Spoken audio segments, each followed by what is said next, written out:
Assalamualaikum warahmatullahi wabarakatuh.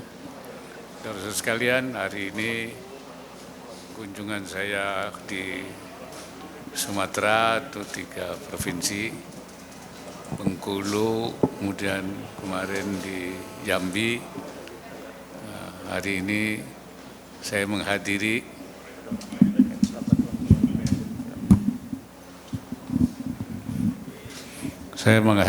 acara Milad Tarbiyah Islamiyah versi yang ke-95. Tarbiyah Islamiyah ini satu organisasi Islam yang besar dan memang didirikan di Sumatera Barat. Pendirinya adalah Syekh Sulaiman Ar-Rasuli yang dulu bersama ulama-ulama itu mengambil peran sejak sebelum merdeka. Ini didirikan tahun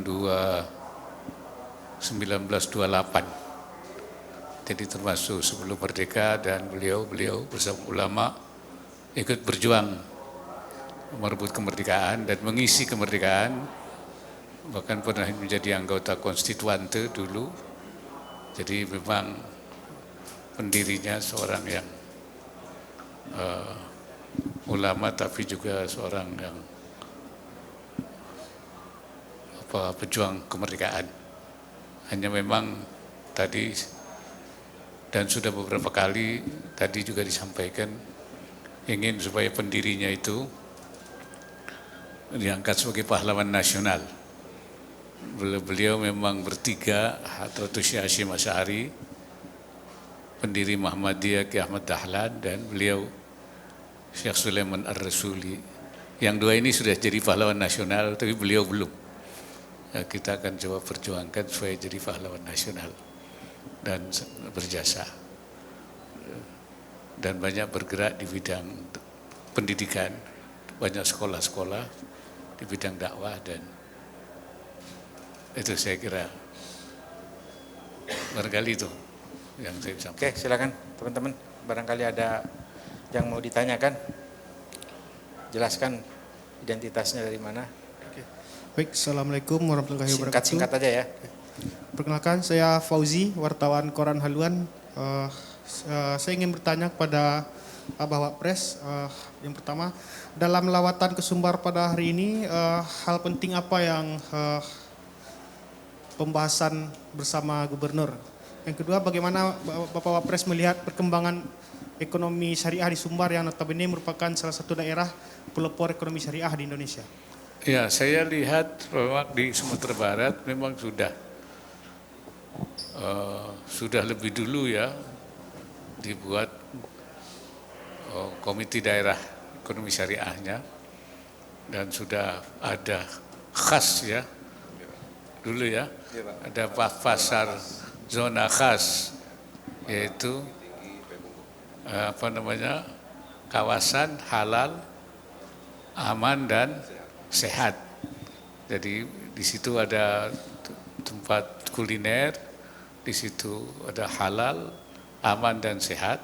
Ini salah satu yang juga diinisiasi di Sumatera Barat. Waktu itu saya hadir juga di Bukit Tinggi ya.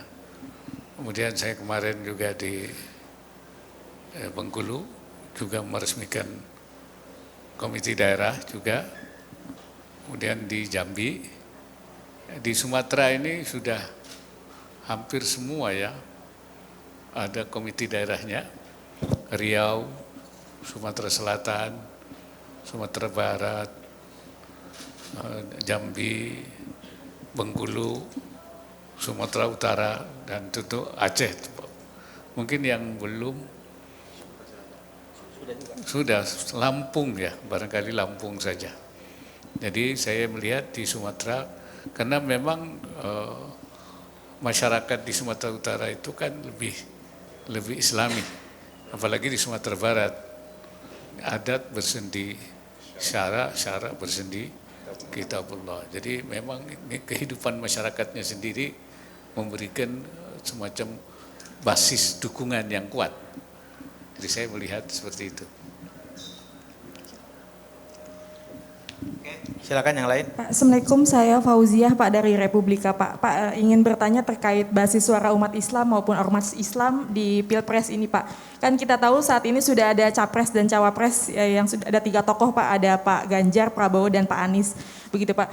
Sejumlah pihak menilai sosok cawapres ini nantinya menentukan keterpilihan Pak. Khususnya cawapres yang mampu meraih suara kalangan umat Islam. Kalau dari Pak Wapres yang juga sebagai ulama Pak menilai cawapres potensial yang dapat meraih suara dari umat Islam di Pilpres nanti mengikuti jejak Bapak di 2019 lalu seperti apa Pak? Terima kasih.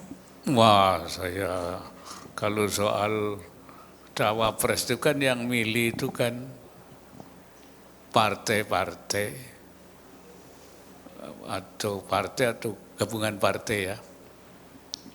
Dan masing-masing nanti mereka tentu saya tidak bisa menyatakan ini itu sangat subjektif ya. Nah, masing-masing saya kira mereka pasti akan memilih cawapres yang potensial membawa mendulang suara, itu pasti. Nah, siapanya itu saya belum tahu.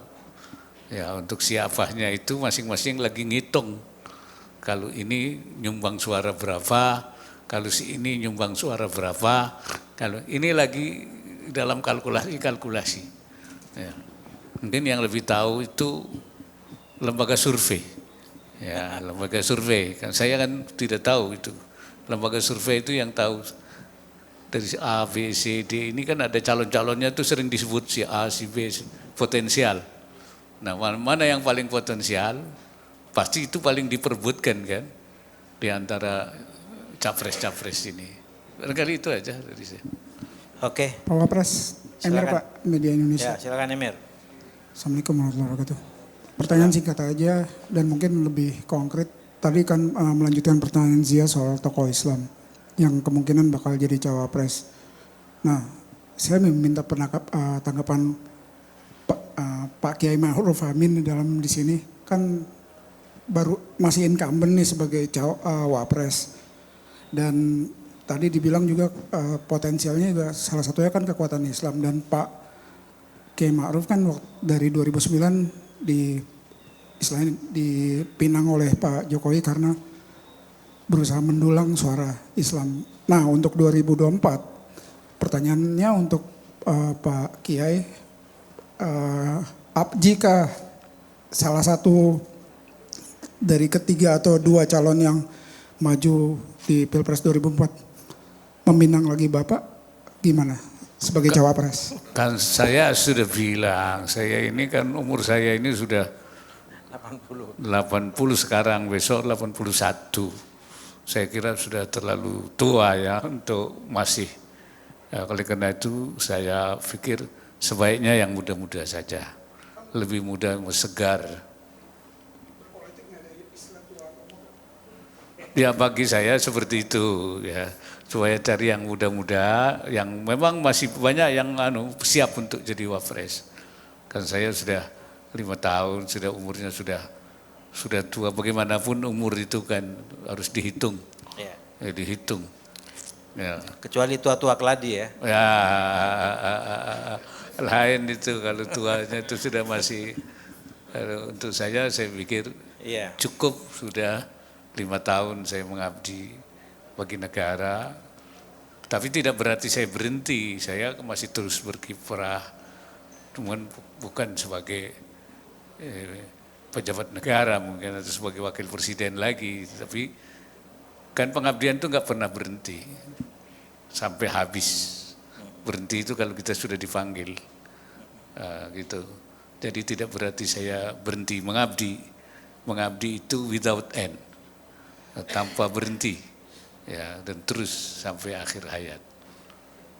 Saya kira itu. Oke, Pak. Silakan. Ya. Terakhir ya. Assalamualaikum Pak Wapres, saya Deska dari Antara. Di luar persoalan politik Pak, hari ini akan dimulai SEA Games di Kamboja dan sudah diberangkatkan 599 atlet untuk 31 cabur dan sebagian besar adalah atlet-atlet muda. Dan ditargetkan oleh Pak Jokowi itu bisa mencapai peringkat 1 dan 2. Bagaimana akhirnya dorongan semangat Pak Wapres dan apakah melihat akhirnya SEA Games ini dalam desain besar olahraga nasional ini seperti apa Pak?